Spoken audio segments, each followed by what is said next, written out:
esta esquina de las calles Freixes y Miró se levanta esta casona que tiene casi 200 años.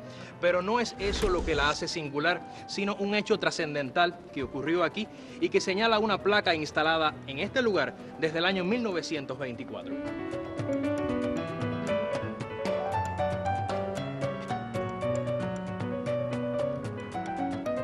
Aquí nació el 4 de agosto de 1839 el mayor general Calixto García Íñiguez. Vamos a conocer la historia, que está completa aquí adentro.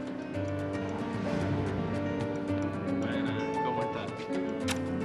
¿Se puede? Perfecto.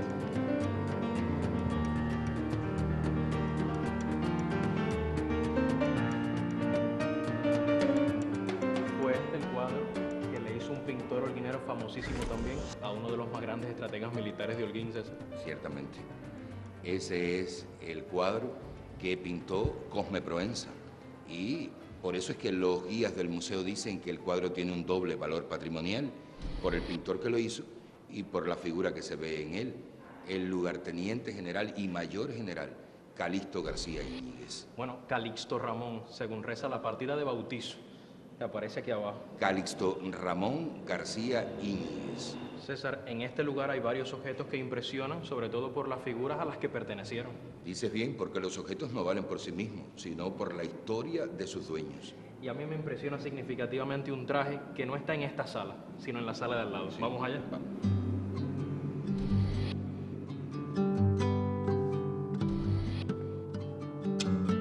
Aquí está, el último traje que usó el general.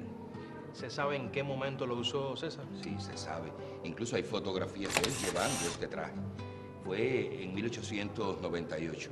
Había concluido la guerra y el general encabezó una comisión que fue a Washington a entrevistarse con el presidente de los Estados Unidos para analizar el licenciamiento del Ejército Libertador. Y llevaba ese traje. Allá en Washington, ya sabes la historia, falleció. Fue ese el traje que llevaba en esa ocasión. Y mirando el traje uno tiene la idea de la gallardía y el tamaño de Calixto García. Y por esa tela de araña que es la historia, este traje tiene un elemento que lo hace todavía más singular. ¿Cuál es? El sastre que lo cosió, Nicanor Mella, el padre de Julio Antonio Mella. Además de este traje, aquí hay una bandera izada por Calixto García en 1898 cuando concluye la guerra. También. Y también hay una manta que pertenecía a Lucía Íñiguez, la madre de Calixto. Por más que de ella leas, nada dice más y mejor de doña Lucía que la mantilla con la que se cubría su cabeza de matrona excepcional. Y aunque aquí también estén, César, los espejuelos y la polvera de madera que usaba, ciertamente frente a la mantilla uno siente la necesidad de hacer un profundo y respetuoso silencio. Ciertamente. Qué lástima que de la doña solo se conserven algunas anécdotas muy sueltas, César. Sin embargo, aquí en esta casa podemos averiguar más de su historia.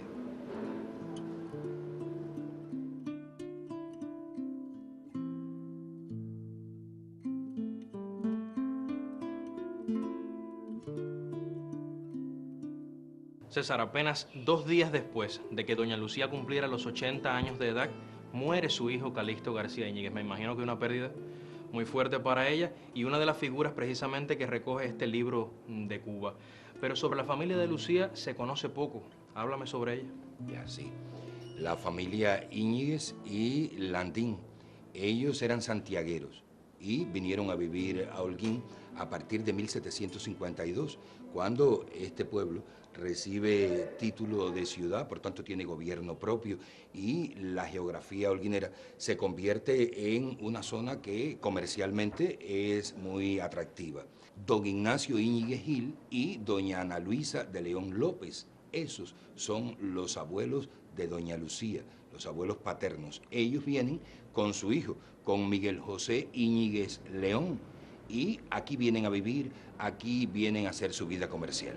Está la foto de Calixto en el libro, pero nunca he visto una foto de esas personas de las que me hablas, de sus bisabuelos. No, nunca lo verás, por una razón. Todos ellos fallecieron antes que se inventara la fotografía. Por tanto, de don Ignacio, de doña Ana Luisa, del mismísimo Miguel José, solo podrás encontrar alguna descripción y probablemente algún documento oficial que aparezca entonces conservado en los archivos. Y de don Miguel José, ¿se conoce algo que tenga que ver con el fundamento de la riqueza que le permitió asentarse en Jiguaní y en Holguín? Sí. Hay mucha documentación sobre eso. Miguel José Íñiguez León, el padre de doña Lucía, fue como sus antecesores, un comerciante. Ahora, parece ser que no era un comerciante muy honesto. Y lo digo porque en el Archivo Provincial de Historia se conserva mucha documentación sobre litigios judiciales que seguían los que usaban sus servicios. Miguel José Íñiguez León alquilaba embarcaciones y en esas embarcaciones transportaba mercancía a las islas más cercanas, mercancías que eran de los comerciantes que le pedían su servicio, y esos comerciantes no quedaban muy felices, lo acusaron muchas veces de estafa y le siguieron juicio, muchas veces precisamente por esas estafas que hoy no te puedo asegurar que sean ciertas, solo que ellos consideraban que los estaban estafando. Lucía era la única hija de Miguel José. Era la única hija de Miguel José. Por eso es que cuando Miguel José hace fortuna, compra tierras en Jiguaní y lleva a su hija, a doña Lucía, su única heredera, para que también se sirva de todas aquellas propiedades que tenía en el lugar. Fue tan importante Miguel José Íñiguez León en Jiguaní que llegó a ser incluso alcalde de aquel pueblo. Me hablaste de los Íñiguez, ahora háblame de los Landín. Ya. Luis Landín y Gertrudis Moreno, ellos eran dominicanos y vinieron a vivir a Santiago de Cuba. Era muy común que eso ocurriera en la época. Recuerda que tanto Cuba como la isla donde está Dominicana eran provincias del imperio, por tanto ir de un lugar al otro era como ir de una provincia a la otra. Y en aquella época, digamos que los filibusteros y colonos franceses atacaban mucho Dominicana. Sí. De hecho, la incendiaron hasta en 3 oportunidades, si mal no recuerdo, de las clases de historia de la universidad. ¿Y la familia entonces vino huyendo de Dominicana? Vino huyendo de Dominicana, tenían dos hijas pequeñas y por supuesto aquel ambiente no era muy propicio para criar a dos hijas, a María del Rosario y a María Mercedes Lucía. Una de las dos es la madre de doña Lucía. Y si me pidieras que adivinara, yo te diría que María Mercedes Lucía es la madre de Lucía Íñiguez Landín. Por el nombre, ¿verdad? Por el nombre, claro. Pero te equivocas, esa no es la madre de Lucía, esa es la tía. La madre era María del Rosario. Y me imagino entonces que serían hermanas muy bien llevadas para que una le pusiera a su hija el nombre de su hermana. El nombre de su hermana, por demás, su única hija. Su única hija se llamaba con el mismo nombre que su única hermana. Dos hermanas, sin lugar a dudas, muy cercanas una a la otra. Ahora, antes que te hable de las hermanas, ellos cuando vienen de Dominicana se quedan a vivir en Santiago de Cuba. ¿Fue ahí que conocieron a los Íñiguez? Ahí es donde conocen a los Íñiguez. Es ahí donde María del Rosario conoce a Miguel José y decide que se van a casar. Miguel José era un buen partido, era un comerciante y se casan en Santiago, pero él no asiste a su propia boda. ¿Cómo que no fue a la boda? Él no fue a su propia boda alegando de que asuntos comerciales le impedían ir a Santiago de Cuba. ¿Y entonces? Por un poder. Firmó un poder, otro asistió en su lugar, se casó por él y entonces la novia vino a Holguín a vivir con él. Ahora, ¿se conoce, digamos, hay información sobre la tía y la madre de Lucía? Sí, mira, la tía, María Mercedes Lucía, fue una mujer que no tuvo hijos, que no se casó y por tanto estuvo muy cerca de su única sobrina. Es más, cuando Lucía ya se ha casado, cuando ha tenido sus hijos, recuerda que se habían ido a vivir a Jiguaní, pero Lucía venía largos periodos y vivía aquí en Holguín, y cuando venía a Holguín a vivir, donde vivía era precisamente en la casa de su tía. Es más, casi toda la niñez del que llegó a ser el lugarteniente general y mayor general Calixto García, la pasó en casa de esa, la tía de la madre. Aquí en Holguín. Aquí en Holguín. ¿No se sabe específicamente dónde está esa casa? Lamentablemente no se sabe cuál era la casa específica, pero probablemente investigaciones que se hacen en algún momento sí se llegue a saber. Este retrato, César, se concibió a partir de una fotografía. Lucía sí es del tiempo de las fotografías, por suerte. Ese retrato nace de una fotografía que debieron hacerle a la doña cuando ya era mayor, Probablemente ya había concluido la guerra de la independencia. ¿Y se conserva alguna fotografía de ella siendo joven? No, por lo mismo que te expliqué antes, cuando Lucía era joven todavía no se había inventado la fotografía. Por tanto, cómo era la doña de joven no se puede saber visualmente. ¿Y cómo se identificaban a las personas en aquella época cuando nacían?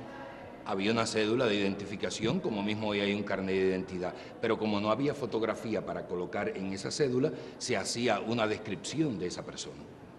Dime que se conserva la cédula de identidad de Lucía Íñiguez Landín. Se conserva, y se conserva además la descripción, la anoté, porque sabía que tu curiosidad iba a pedirlo. Dice: piel blanca, el pelo y las cejas de color castaña, los ojos verdes, la nariz de tamaño regular, la boca más bien grande, los labios finos y la frente y la estatura de tamaño natural.